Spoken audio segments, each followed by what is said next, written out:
Roll this shit and roll this shit and roll. I be in the bag, smoking glass just for fun. Roll this shit and roll this shit and roll. What's good, guys? Squad, this your boy 𝘌𝘚, and I'm back with another godly review. Now this time, thanks to Elgato, I'll be talking about the HD60 X and also mentioning a few other products like the HD60 S Plus, which is right next to it, and also the 4K 60 Pro. Big shouts out to Gabe and Elgato for blessing me yet again with some more products so I can continue my content creation journey, my reviewing journey, and just trying to be an overall better content creator and person. So big shouts out to you. Now, like I was trying to say before, just talking about it previously on the TL and some other content creators, I think the HD60 X is one of the best products they could drop because currently there's not a lot of, external capture cards that can pull off what the internal capture cards are doing, like the 4K 60 Pro. Now, with the HD60 X, you are getting a lot of plug and play, powerful pass-through, VRR gameplay, and also a little other ease of access. What I did want to mention, which I feel like is a main priority, is the price. The HD60 X is coming to a price point of $199.99. That's typical for any Elgato capture card that is fresh out, that's a fresh batch. Now, on the other hand, the HD60 S Plus, that capture card is going down to $179.99. Now, I know you probably looking at me like, hey, that's not a huge difference. That's not, but it is a big difference when it comes to Elgato, a big player like them, who normally doesn't, do things like that, reducing prices for products like that. The big thing, I feel like the reason why they dropped the product is, well, they dropped the price, is because what you getting with the HD60 S Plus and the 4K 60 Pro, I feel like they're combining that and giving it all into you in one glorious package called the HD60 X. If you guys want to know a little bit more about the HD60 X, make sure you like, subscribe, and comment because we're going to be talking more about that. And I did mention some previous points before: the plug and play, the powerful pass-through, the VRR gameplay, and also the ease and access.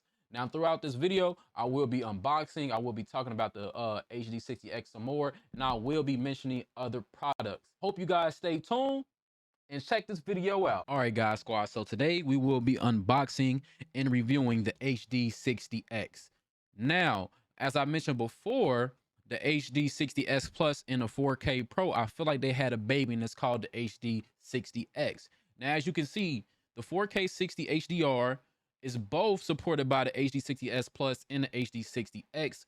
Also, with the 1080p 60 HDR, you get that with the HD60 X also. Now, like I was saying, those two particular things are very, very good for external capture cards. But once you get the VRR and also the 4K pass-through, come on now, you're just eating right here. You're just eating right here. So let me move the 60S Plus out the way, and we could talk a little bit more about the 60X. I feel like they changed the boxing a little bit. Normally you get this type of tab, and I'm thinking they're just trying to be, a little bit more cost effective maybe, or even trying to save the planet a little bit more, taking plastic away. That also, just saves the earth. We love that. So you guys can see it's not open yet. So let's go ahead and crack that baby open. Okay, well, it can never be perfect. You can never get it to be that perfect. I honestly like it better like that because you don't have to deal with all that extra paper or anything like that. So let's go ahead and crack that open. Now let's look at this beautiful, sleek. I like it. I like it. Oh, as you can see, so this is the audio jack that you normally would get in the side or back of a, HD60 S Plus. I love the way they did that. And then they moved the USB and the HDMI ports to the back.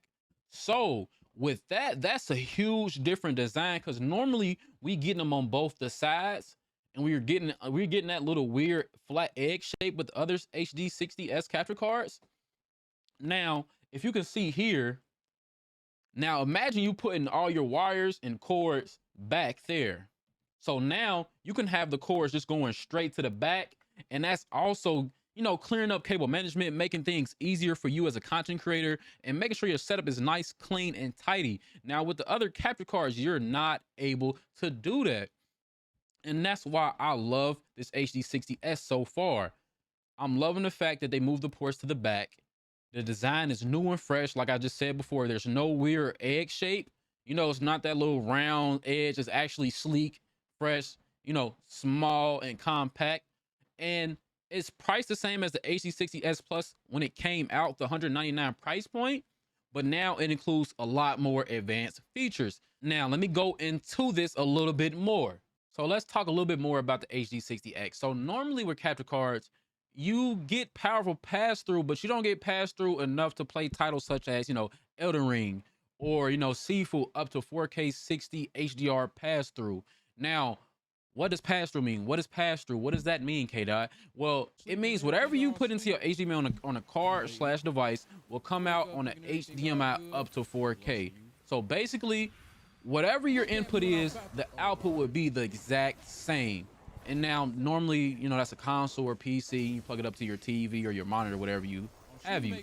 Now, if you're not the type of person that loves the graphics, that wants to be beautiful, that wants it to be amazing, you can also, deny the 4K HDR and opt in for the high frames. Now, what other capture cards doesn't have, so what other external capture cards doesn't have that the HD60 X has, is the potential of the 4K Pro, meaning you can get high frames like 1440p, you can get 1080p 240. Now you can get this with the HD60 X instead of the 4K 60 Pro. Now we know it's all a hassle to get in your computer, get down to your knees, take the bolts off and include the internal capture card. Instead of doing that, you can just plug and play with the HD60 X, which is a huge boost.